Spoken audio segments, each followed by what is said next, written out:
I'm here with Laura Dern, and I got to talk about Jurassic Park, because I have a question for you. Cool. You were in this movie, which, one of the most successful movies of all time.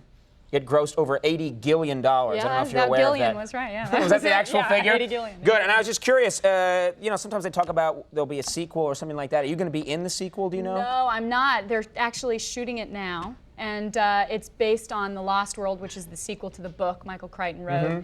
And pretty much it's a new cast, except Jeff Goldblum is back in the sequel. So he gets to be back in there and ask for the big money. Can't you just try and worm your way back into that movie at all? Because the money must be huge. Well, be in a dinosaur costume in the background. That's what I wanted to be, actually. My favorite thing about it, actually, Steven always got to play the dinosaurs because there was nothing there when we were acting out. Steven Spielberg. Yeah, so Steven Spielberg would have a megaphone, and when the dinosaur was supposed to appear in front of us, we would hear, roar, roar. Wait a minute. Oh, I'm scared. I'm more right. Steven Spielberg just going, roar. But he was very good at it. I would just be laughing the whole time. I would be terrible at that. Now, you were, I want to talk a little about earlier in your career, you were quite a good student in high school, weren't you? Yes, very good student, and it meant a great deal to me to go to university, which I did. You went to UCLA? Yes. And did you enjoy that? How long were you there for? Was it 2 days. really? It was a fulfilling experience yes, for you. No, I got a movie, and that's really what I wanted to do, is continue acting. So I left, and then I came back and went to USC and got Blue Velvet, actually, and then left again after a semester. So getting these really great movies kept interfering with your studies? Yeah.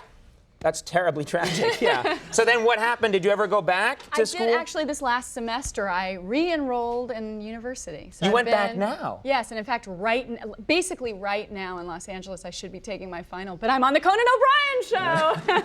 That's not gonna. More fun. That's not gonna carry a lot of weight. That's not gonna carry any weight with the professor. Well, no, he's a big fan, actually. Oh, good. All right, then. Yeah. Hey there.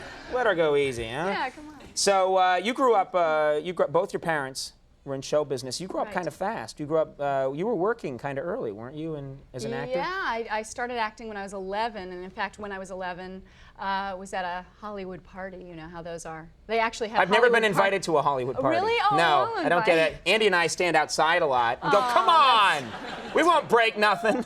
Well, you know how it is when you're 11 in Hollywood. They have, you know, at a pre-adolescent Hollywood parties. And we all hang around and. So kids, like 11-year-old. No. Oh, really? I just picture the kids with shades and stuff. Yeah, right. I mean, maybe saying I'm in therapy. That's much true. better. Yeah. Okay. But no, I kind of went up to an agent who was representing a friend of my mom's and said, you know, I'd love to audition for you. I want to be an actor. When you're 11, that takes chutzpah. Well, I have chutzpah. To use a term from my people, yes. Mine too. Yeah. Absolutely. So yeah, and then I did my first movie at 11, and have kept going. I love it. That's amazing, though. And your parents were like encouraging about that? No, my mom didn't want it, and my dad sort of reserved judgment till he saw that I was extremely passionate, and then both of them have been really supportive. That's so interesting, because people in show business don't want their kids in it. Like someday when I have kids, I don't want them to be in show business. Exactly. I want them to be roofers, you know? I want them to be up on a roof nailing tar down. Absolutely. So that I don't have to pay for roofing. That's pretty much why I'm dangerously insane. That's my problem.